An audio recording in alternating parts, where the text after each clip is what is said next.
Hey, guys, it is Ryan. I'm not sure if you know this about me, but I'm a bit of a fun fanatic when I can. I like to work, but I like fun, too. It's a thing. And now the truth is out there. I can tell you about my favorite place to have fun. Chumba Casino. They have hundreds of social casino-style games to choose from with new games released each week. You can play for free anytime, anywhere, and each day brings a new chance to collect daily bonuses. So join me in the fun. Sign up now at ChumbaCasino.com. No purchase necessary. VGW. Void where prohibited by law. See terms and conditions. 18+.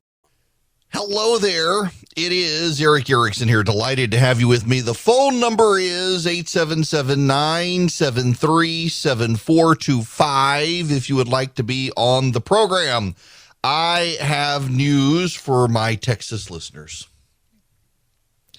I learned something new from the Foundation for Economics Education.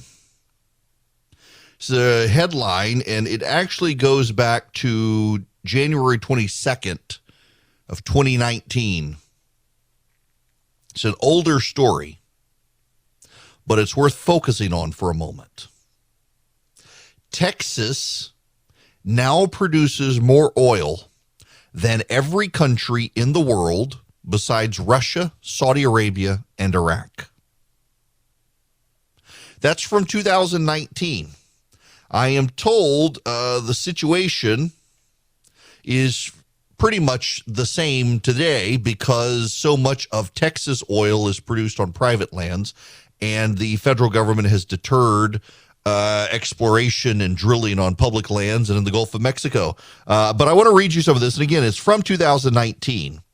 As a result of the impressive, eye-popping ongoing surges in Texas's oil production over the last decade, the Lone Star State recently surpassed Canada's oil output for the first time this year, except for a few previous outlier months when production in Canada dropped sharply.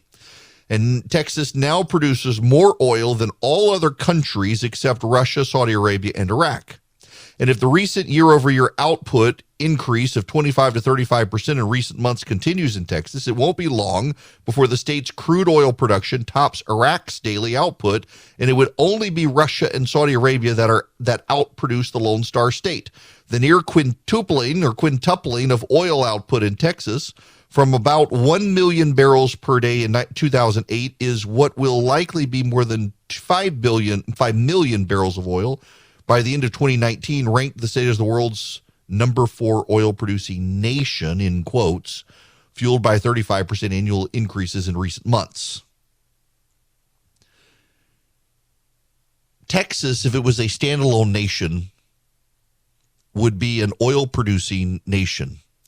Instead, it has made the United States an oil-producing nation. Texas has frankly sustained our national appetite for oil more than most, and again, because so much of the oil produced in Texas is produced on private lands that the federal government can't undermine by restricting access to it on federal lands and in the ocean. The problem is that the Biden administration is deeply opposed to this. The Biden administration wants to force a transition because of climate change. And the problem is that we're not ready for it. We don't have the energy infrastructure.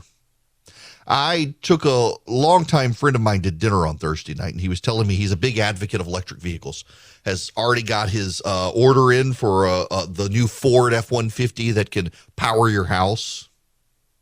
He owned a Tesla, decided he did not like the color. After having bought the car, decided he likes red vehicles. I'm not a red vehicle fan. He is. He always has been as long as I've known him. When I first met him, he had a red Miata. So he bought a second Tesla. And when that car arrived, he sold the first Tesla and made $7,000 after paying everything else off.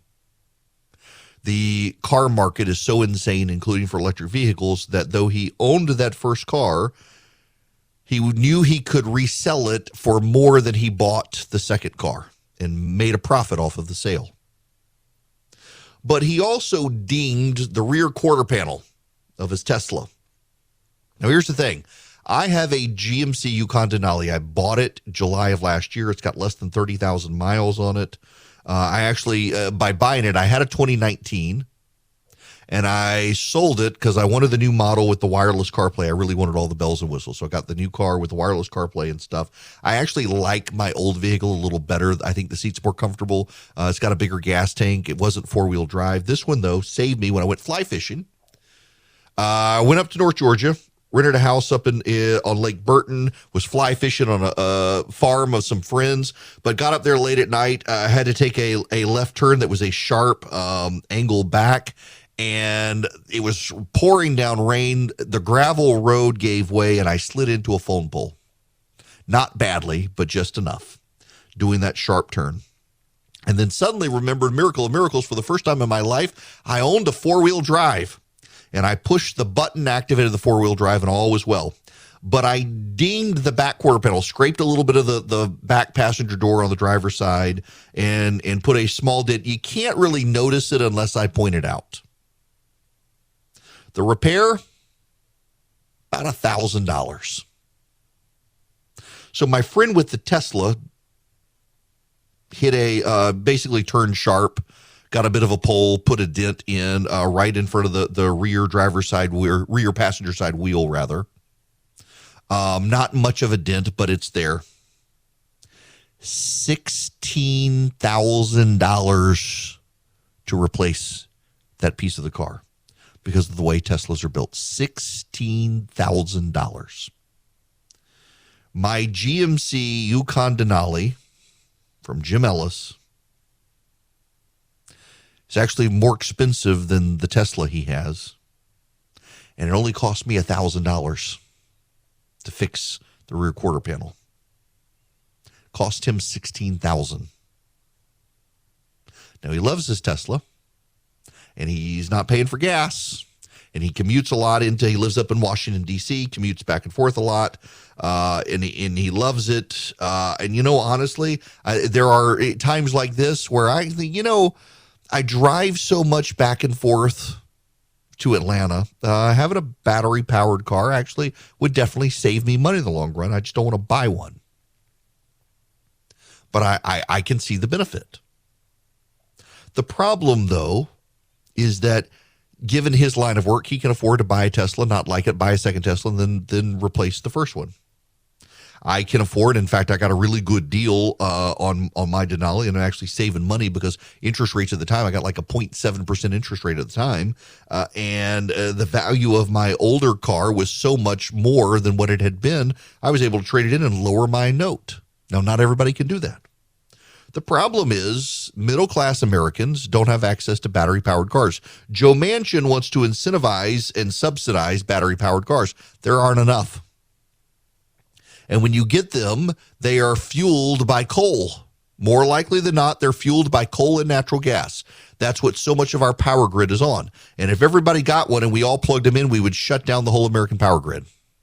And good luck when China launches the electromagnetic pulse weapon at us, all your cars die.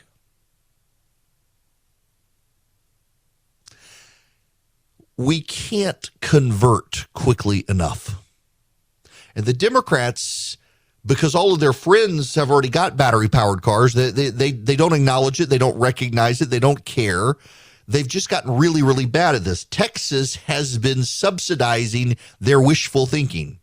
Texas has been making it economically possible for the Democrats to think they could do all sorts of stuff. The problem is the good times are over, not because Texas is reining it in, but because we've got an appetite for oil, and the Biden administration is doing everything they can to stop us from getting it out of the ground, thinking they're going to save the planet when they're not. I mean, even Norway is starting to pump more oil, and Norway is way more climate conscious than we are, and Norway recognizes there is a need.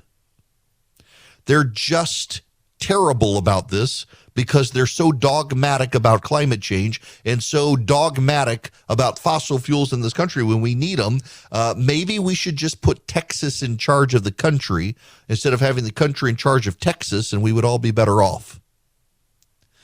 Ramesh Ponnuru was on this week on ABC This Weekend talking about all these issues with the Biden administration. People don't wait to hear from the media or the NBER whether they're in a recession.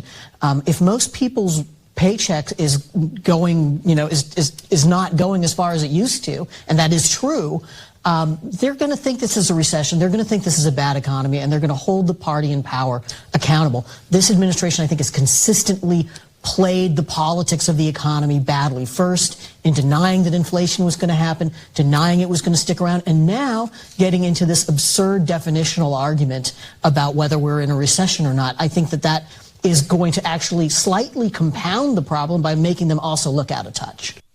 Yeah. They got all sorts of problems. Frank Luntz talking about the Biden administration. In the polling that was done by Gallup, more people have a negative opinion over the institutions that run this country than ever before. All-time lows. And it's not just the White House or Congress or Republican or Democrat. It's the courts, the Supreme Court. It's health care. It's doctors. It's everybody right now. And, John, at a certain point, this fragile coalition that we call the United States, at a certain point, it could come apart.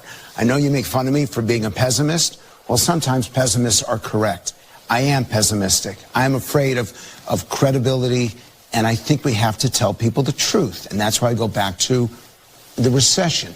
Tell people the truth. If they feel like they're in a recession, they are. If they feel like they're in a recession, they are. Tell people the truth.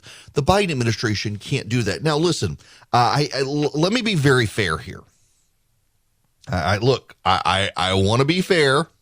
I do. I want to put things in proper context. I try to be intellectually honest with you guys so you can understand what's going on, even if you disagree with me. But I want to read you something real quick, just for proper perspective on the state of play in the economy. The reason that the Biden administration and so many economists do not believe we are in a recession despite the traditional definition is because while things are certainly slowing down, one of the big indicators of a recession is layoffs. And actually, we still have a demand for labor in the market. Consumer spending actually is continuing at a healthy pace, even as inflation is eroding dollars. Salaries are going up, even as inflation makes it look like people are bringing home less.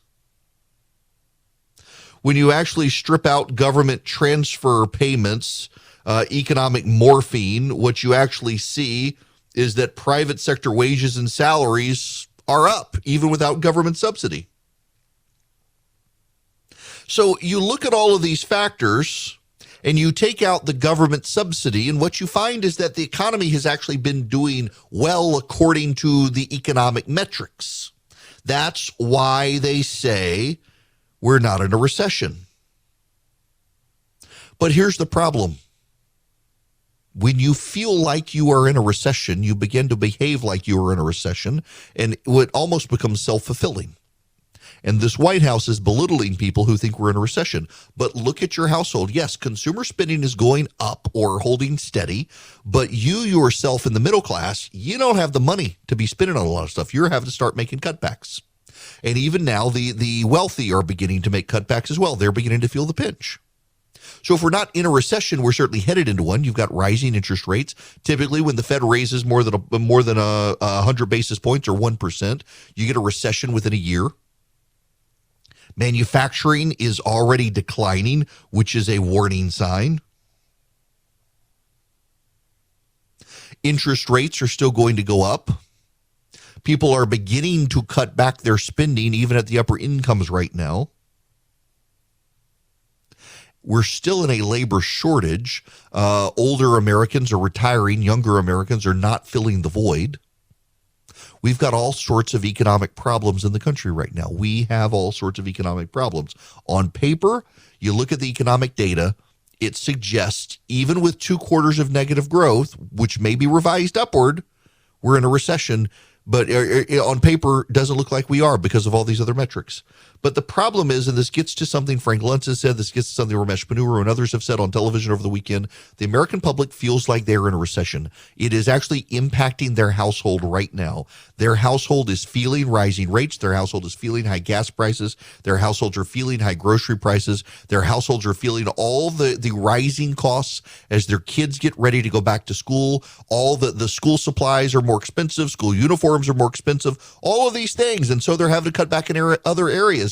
People feel like we're in a recession. So if we're not in one right now, we're going to be in one very soon. And the problem for this White House is that the American people believe we're already there. And when we get to an actual one, and the White House says, oh, guess what? Now we're in a recession.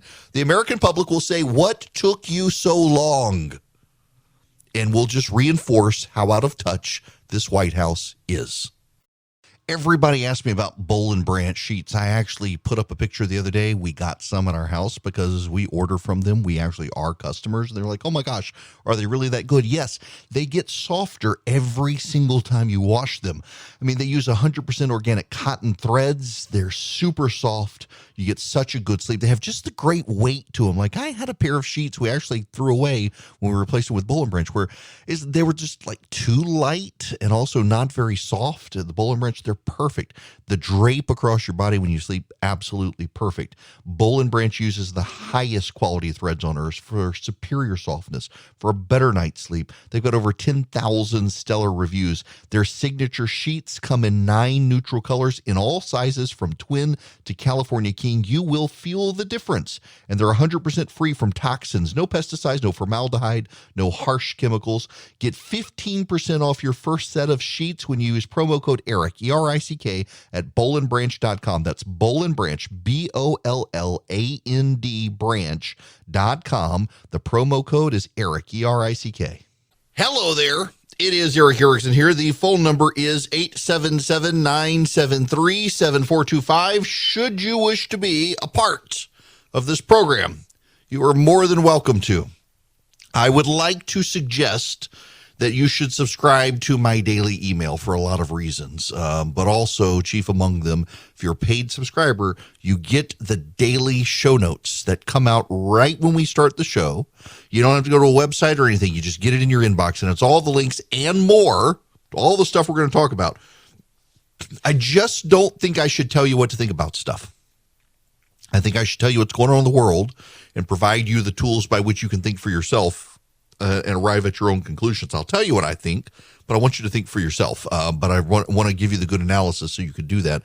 And that email helps because you can read the stories for yourself. What you do is you text the word data to 33777. You'll see the email or link to my daily email. Just subscribe. Now, if you're a free subscriber, and you can subscribe for free as well. The subscription is $7 a month or $70 a year for the paid stuff with the show notes and the exclusive interviews, the videos, the discounts for the conference. But you get my morning stuff every day for free, which is always worth it. In fact, I've kind of gone viral on the internet today.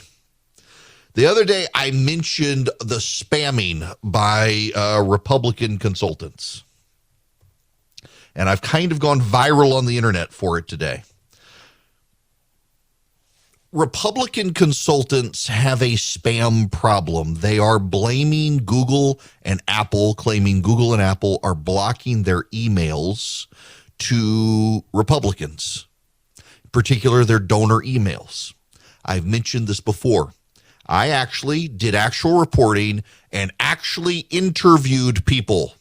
I interviewed Republican consultants, and it is horrific what they told me. One Republican consultant told me that one of the major Republican campaign firms offered to share lists to maximize revenue. And what they admitted to doing was taking their one list, sending it via 3 different internet service providers to improve rates, which meant, and they did it 6 times a day. So they emailed this list 6 times a day through 3 different internet service providers to try to avoid spam filters, which meant you, the end user, are getting 18 emails a day in triplicate.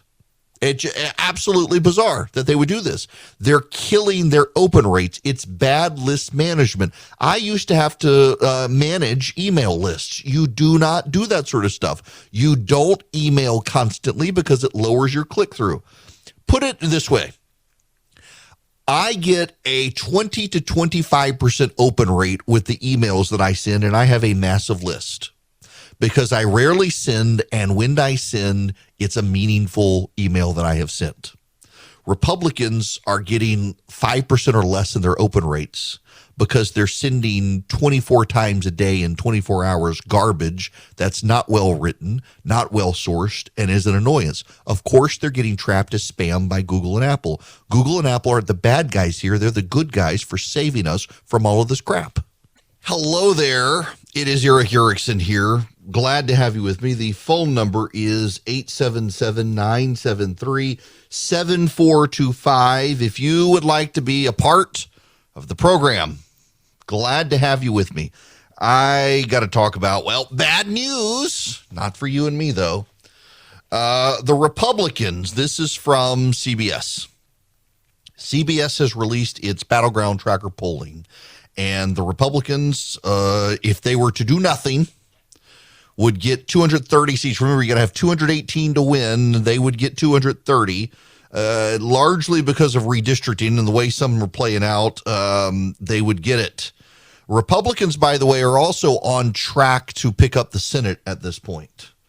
And it's going to be interesting to see where all of this goes. Also, that there is new polling out from Fox News. I've told you that traditionally in Georgia, the Republicans tend to underperform during the summer and fall. Fox News is just out rating Georgia a toss-up. Their new polling is Herschel Walker 42, Raphael Warnock 46. And I suspect that Walker can and probably will win because, again, if you're within 3-4 points where he is, when you take all these polls and the polling average together, there's one outlier poll that has them like 10 points apart. Nobody, even the Democrats, don't believe that. This is a race that Walker can and probably will win. So you've got Decision Desk HQ noting that Republicans are now favored to take back the Senate for the first time in a while, since really June. The headwinds look in their direction unless Donald Trump screws it up with a Missouri endorsement today. There's a rumor he might endorse the sociopath Eric Greitens, which would cause problems there if Greitens were to win. But overall, the GOP looks like they're going to take back the House. But there are more problems for Democrats. Part of it is more people are identifying as Republican again. And among Democratic likely voters, only 35% say they're going to vote on the economy and inflation. 54% of Republicans say they are. The problem here is that doesn't really tell you a lot. What it tells you, one, is more Republicans are going to vote than Democrats. So more people who care about the economy are going to vote Republican. And the 76% say they're going to vote for Congress based on the way things are in the country. 66% are going to vote for what Democrats might do, 63% for what Republicans might do. That really actually tells you a lot of what people are going to be voting for is to vote against Democrats. When Republicans are favored, just follow along with me in the data, how you interpret this stuff. More people are going to vote Republican. More independents are going to vote Republican. More Republicans overall are going to vote. Democrats are thinking they may stay home. And then 76% of the overall voter pool is going to vote on the economy, 66% on what Democrats might do, and 63% on what Republicans might do. That kind of tells you that there's a wave building against the Democrats more than for the Republicans. How much is a vote for Congress about Biden? 62% say Republicans, a lot. 24% say not so much. 39% of Democrats say their vote for Congress is about Biden. 34% say some of it is. Only 27% say not much. What about the independents there? Well, again, they're voting Republican. But here's the big problem for the Democrats. In the CBS News deep dive, Hispanic voters are tied Republican and Democrat. Hispanic voters are tied Republican and Democrat. That's not good if you are a Democrat. You're supposed to be able to pick up a sizable majority of the Hispanic vote if you're a Democrat. And they're not. And by the way, in some states, those of you listening down in WOKV or WDBO down in Florida, hi, Orlando and Jacksonville. Jacksonville's WOKV, Orlando, WDBO. Those are two of my affiliates down there. Hispanic voters in Florida leaning pretty decisively to the GOP. Nationwide, they're tied. In states like Florida and in Georgia, a swing state now, more than Florida, Georgia's a swing state right now, and Hispanic voters are decisively going Republican. That's actually not good at all for the Democrats. In the Texas border region, the Rio Grande Valley, Hispanic voters overwhelmingly trending Republican. I've been warning you guys this was going to happen. And it's happening. I've been telling you, get ready for it. And then there's a general malaise among Democrats and deep frustration about Joe Biden and what they're doing on abortion as Democrats. On abortion, the Democratic Party is 59% of Democratic voters say not doing enough to protect access. Also, among young women, the number one issue is abortion, interestingly enough. But then here's telling among Republican voters believe Donald Trump more than Congress is fighting on issues that matter for them. Should be a red flag for the Republicans, except Donald Trump's not in power. Now, here's the other thing that I find very notable in the CBS poll. Among likely voters by party, 76% of Democrats say January 6th is very important for your vote. 45% of independents say that. 15% of Republicans say that. But let's put this all in perspective for you. When you look at the individual polling data, it can be somewhat of a jumble when you look and you try to analyze, prioritize, and figure out what's really happening here. What are the trend lines? The trend lines actually that aren't that difficult to follow along with. Let me just give you a couple. Joe Biden has a Real Clear Politics polling average approval rating of 38.9%, doing a little better than he had been. Some of the late polling doesn't have it as close, although Reuters Ipsos has him down by 21. Put it in perspective, Rasmussen Reports, which is considered Republican-leaning, only has him down by 10 points. CBS News has him down 16 points. But then what about the generic ballot? In the generic ballot, the Republicans have rebounded. The CBS News puts the GOP up 2, which is where Gallup has found them. Emerson has them up 1. The Economist YouGov has the Democrats up 6. Economist YouGov has had the Democrats up the whole time. So you got the New York Times, Siena poll has the GOP up 1. Emerson College has them up 1. Fox News has them up 3. CNBC has them up 2. And CBS has the GOP up 2. Economist YouGov has the Democrats up 6. USA Today Suffolk has them up 4. Political Morning Consult has the Democrats up 4. George Washington University Battleground poll has the Democrats up 2, which even they say it means the Republicans have an advantage because of the way they score it. Quinnipiac has the Democrats up 1. I mean, in the polling average, the GOP is up. The Democrats know they have real problems. And in fact, now this, Naomi Lim from the Washington Examiner, Democrats split on Biden one-term pledge. Democrats are becoming increasingly vocal in discouraging President Biden from seeking re-election. But there is disagreement about whether his making a one-term pledge could help his party before elections in November. Representative Dean Phillips, a Democrat of Minnesota, became the first member of Congress to go on record and contend that Biden should not run again in 2024. No, Phillips told a Minnesota radio station, the country would be well served by a new generation of compelling, well-prepared, dynamic Democrats who step up. It's time for a generational change. Most of my colleagues agree with that. 75% of Democratic and Democratic-leaning voters want the party to nominate another standard bearer, according to CNN. A New York Times poll has it as 64% of Democrats, 94% among young voters.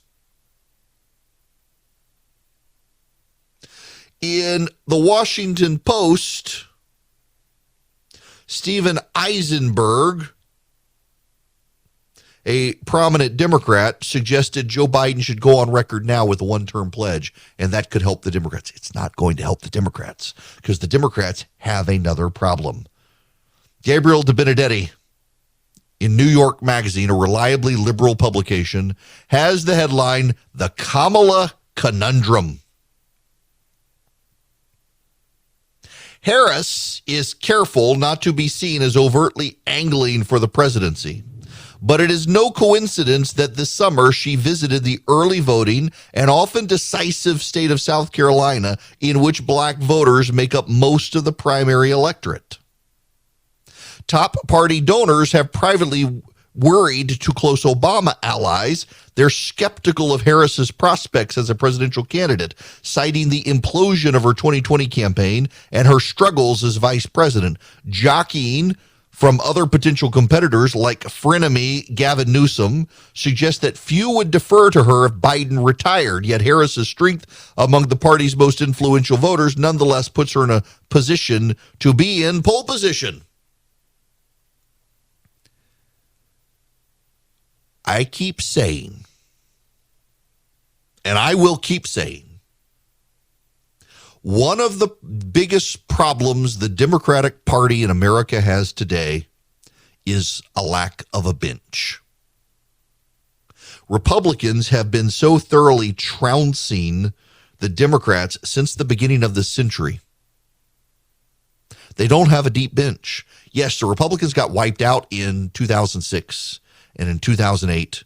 But they began to rebound in 2010. That only gave the Democrats 4 years. Remember, Bush and the Republicans rebounded in 2000, even though he lost the popular vote. Bush got into office. Republicans held everything. The Senate flipped by a vote. They got it back in 2002. They held it through 2004. They only began losing in 2006. They started getting it back in 2010. They swept through in 2010 at local races. I mean, you go to 2010, the losses for the Democratic Party down to the local level were so bad, you got to go back to the 1890s to find comparable losses for the Democratic Party. And they've been losing a lot at the local level ever since, outside of major cities. And the Democrats forget about that.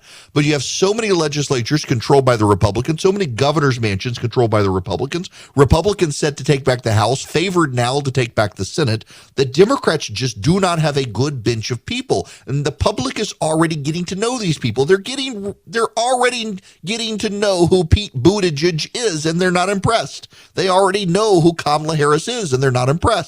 They already know who the squad is, and they're scared to death of them. No, Gavin Newsom is not known by most Americans. Maybe he's the best they've got. But if you pay attention to what's happening in Democratic primaries around the country right now, the progressives are getting beaten uniformly by moderates. And Gavin Newsom is on the side of the progressives, not the moderates. He's on the side of the party that can't hold the American public. The Democrats have a problem. They don't seem to want to admit it or acknowledge it, but they don't have a bench of candidates. And the GOP has a farm team they're building down to the school board level in states. This is going to cause a long-term problem for Democrats when they don't have an experienced set of politicians who voters can look at, who the voters don't already know from the national stage, and say, yeah, I kind of like this guy. Voters are already learning who the Democrats are on the national stage, and they don't much care for what they see right now because they're blaming the Democrats, not the Republicans, for the economic turmoil of the country. That is a long-term disadvantage for the Democratic Party, coming at the same time Hispanic voters are moving right and younger black voters are starting to move right as well. They got problems, and they have yet to figure out how to tackle them, and I'm okay with that. What they need to do is they need to get all the Democrats in a room. all of the Democrats in a room. Nationwide, bring them all into a room. Get a big auditorium, get a big arena, bring them all in. Fire up some Eden Pure thunderstorms and clean the air. Just start over, get fresh air on there, start. The Eden Pure thunderstorm can clean the air. It gets rid of the pollen, it gets rid of the dust, the mold, the mildew. More importantly, and the reason I use it is because the Eden Pure thunderstorm also eliminates odors. I mean, it really works to eliminate odors. You fire up an Eden Pure thunderstorm, and it can take out fry odors, pet odors, smoke odors, you name it. You can run one upstairs, one downstairs. You get one for your basement. You get 3 of them for less than $200 right now with this great deal. You go to EdenPureDeals.com. Eden, like the Garden of Eden. EdenPureDeals.com. You put in my discount code ERIC3, ERICK3. And you will get 3 Eden Pure Thunderstorms for less than $200. You'll save $200. You'll get free shipping. You can start cleaning the air in your house. You can eliminate odors. I keep one in my suitcase because I can wipe out odors in a hotel room if they're musty or someone's been smoking or there have been pets. Same with a rental car. You can plug it up with a USB cord or you can plug it directly into the wall. EdenPureDeals.com. The discount code is ERIC3. Well, I did what I probably shouldn't have done. So Fox News has some polling out, and they polled in Georgia. They've got Herschel Walker down 4 points from Raphael Warnock. Raphael Warnock, the incumbent Democratic senator, at 46%. Herschel Walker at 42% in Georgia. And I looked online to see, and the number of Democrats who are despondent over this. And I got to tell you, I got to play you some audio if I can find it. I didn't get Charlie to cut this up earlier, but let me see if I can play this because it's deeply disparaging that we would get this on Herschel Walker from MSNBC. They're just, I mean, it flat out racism. You got to listen to this. This is, again, Eli Mistel. He is a political commentator on MSNBC. Republican-backed candidate has also pushed some of the GOP's greatest hits.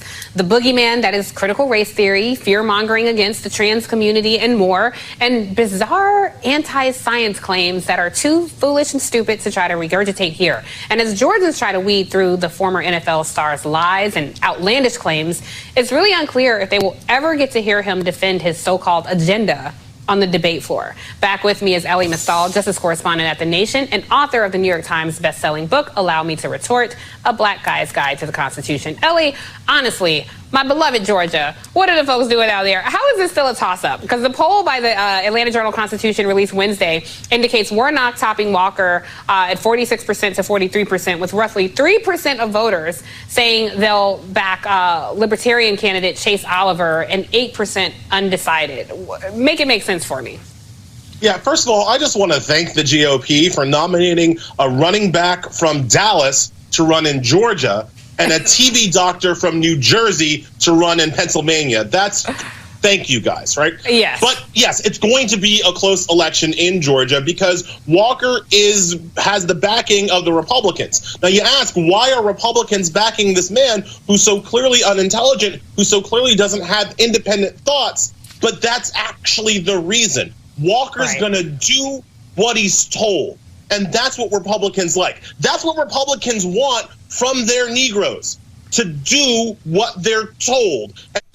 That was commentary on MSNBC, flat out racism about Herschel Walker, saying Republicans want their black candidates to do what they are told. Did not say black candidates. And he's going to get a pass, this guy. He's going to get a pass from the media. The media will give him a pass for saying this, and they're an absolute meltdown because they know historically Republicans run behind in Georgia 4 or 5 points, and then they win. Herschel Walker is going to win this race, and people like this in the media are going to help him do it. Hey guys, it is Ryan. I'm not sure if you know this about me, but I'm a bit of a fun fanatic when I can. I like to work, but I like fun too. It's a thing. And now the truth is out there. I can tell you about my favorite place to have fun. Chumba Casino. They have hundreds of social casino style games to choose from with new games released each week. You can play for free anytime, anywhere. And each day brings a new chance to collect daily bonuses. So join me in the fun. Sign up now at ChumbaCasino.com. No purchase necessary. VGW Group. Void were prohibited by law. See terms and conditions. 18+.